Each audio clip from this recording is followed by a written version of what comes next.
Hola, Mikel, soy David Martínez de Televisión Española. Hola. No sé si te dejan responder en español, te lo agradecería en todo caso. Claro. Hello, David Martinez from Televisión Española. I don't know if you can understand answer in English, in Spanish, sorry, I would be very grateful for that. So, after Sevilla didn't win in the Netherlands and after the 2 games they've had, this match is paramount, right? Yeah, of course. Well, we have great equality in the group. The competition, the level of our opponents. Tomorrow we are facing a team that has been very successful in European competitions, and it was we will have to play a very good game to win. Hello, good afternoon. Fito González, Mediaset.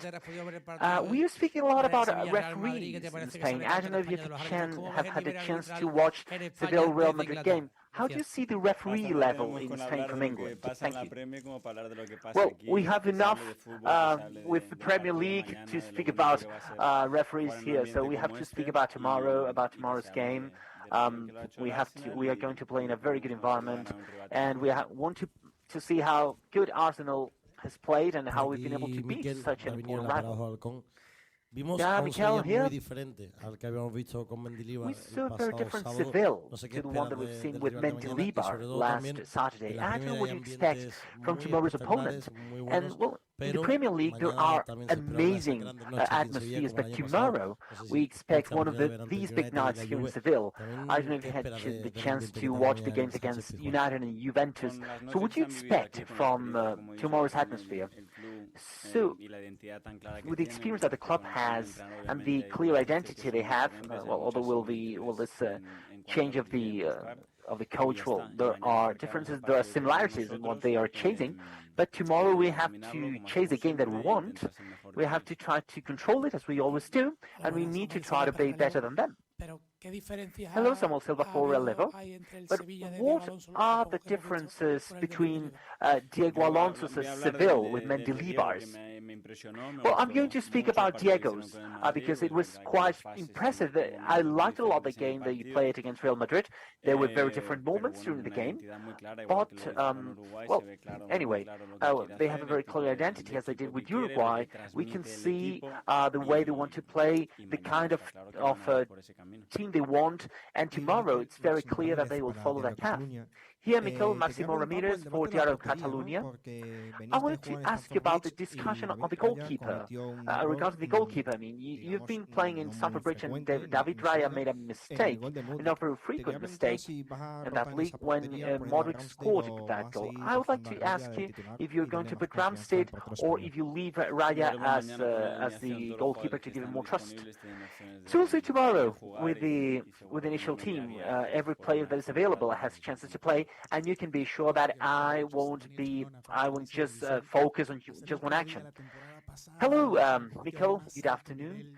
So Arsenal has competed very well in the Premier League, and last season you wanted to be back in the Champions League. So will this competition level be a parameter this year to measure Arsenal in Europe? Yeah, but it won't be enough. It will have to be better because the level of demand is higher year after year, and we want to do this. We have to do this every 3 days, and this is why we improved the team. And the level of demand will be higher because of what we did last year, because the team can grow, can still grow. Mikel here, Antalya for ATN America. I wanted to ask you about the importance of the most veteran players in the team. Jorginho has been around a few minutes ago, and I wanted to ask you, how important are players like Jorginho or Kai Havertz that arrived to the team short ago that are the only ones that have experience in winning this competition? Well, I think that positive experiences are very important as a player, but in order to get there, you have gone through a learning path, and I'm sure that there have been experiences that have not been that good. It's just that combination. It's just about looking at that cohesion among the different players and the capacity to be able to focus on different situations and facing them. We'll find a unique atmosphere here. We are ready to assume it, and we'll show it tomorrow on the pitch. Mikel, when you bought Kai Havertz to the club, as well as adding to your squad depth, in all competitions, did you have the Champions League in mind? Because he has a good track record in this competition after all, scored the winner in a final, scored a couple of tasty goals for Chelsea in it last season.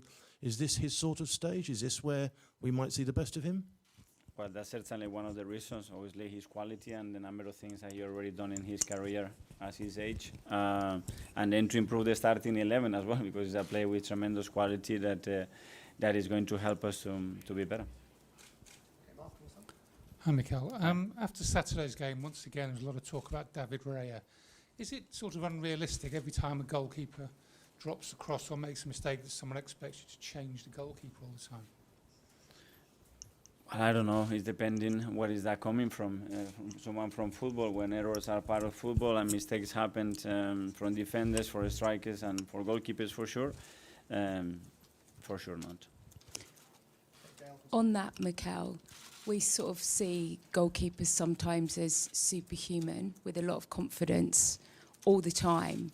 But actually, is Raya maybe suffering because he is in the spotlight so much? I haven't seen that. If I'm fair, I haven't seen that at all. He strikes you as being still as confident ever, because there seems like an extra pressure on him. But that's the pressure of playing big clubs, where you have to win and you have to be at your best and you have someone next to you that is pushing you every single day. But if we go play by play, position by position, you would tell me what's happening at left back, what happens with the holding midfielder. Did you ask Jorginho a question already? And if Gabriel Jesus is here, is another question on that. That's the debate, and that's the beauty of the game as well. And the fact that you have other options is going to make those talks more frequent as well. Mikel, on Saturday, Bukayo Saka finished the game wearing the captain's armband. Is he part of what you consider the leadership group of this team now? Yes. And do you think that's a role he could fulfil in the longer term? I mean, sorry to interrupt, but I was going to say you lost some really experienced players this summer, people like Granit Xhaka, people like Rob Holding, people like Kieran Tierney. Are you happy and satisfied with how the kind of new generation are people stepping into those leadership roles? Yes, I think it's really important for them, because the role that they have in our way of playing, in our team, in our club, has to be mirrored as well with the leadership level that they should have around the team and to make the team grow. And I think it's got a perfect environment. We have a really good mixture of players, teams, and experiences in that group, and it's going to be a really valuable time to spend with those guys and to understand what happens as well behind the scenes as well. Hi, Mikel. Firstly, has Aaron Ramsdale travelled with you? Yes. So he's part of the squad for tomorrow? Yeah. And secondly, Vinicius Junior was racially abused in this stadium on Saturday, and Seville dealt with it very quickly. The fan was ejected. But how concerned are you for your players tomorrow night, and is there anything you can say to them to prepare them for it? What I can say that Seville reacted in a really strong and quick way. Great. Let's enjoy a beautiful football atmosphere. It doesn't get much better than the atmosphere here, and I'm just hopeful that we can only talk about football and enjoy that atmosphere tomorrow. Thank you. Hi, Mikel. Obviously, in that away game against Lens, with a lot of players' first sort of Champions League away games, what do you think they've learned from that experience, and what lessons do you want them to take into tomorrow night? Well, there were a few, obviously, from that game, especially that in Champions League you cannot give anything away. Boxes are tremendously important when you have control of the game. There are going to be moments where that can get away very quickly, and you have to understand why this is happening and how the game went away from us. But it was a lot in our side to lose that game the way we did it, even though looking it back 2 times, we didn't deserve that result. Hi, Jose Antonio Reyes, of course, played for both clubs, and from what I recall, I think you both were at the Spanish setup at the same time.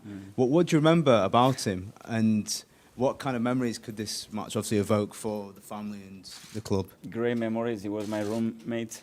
We spent quite a lot of time together. Fantastic character, very special personality, and an incredible football talent. At that age, I can't recall a better player than he had. Absolutely everything.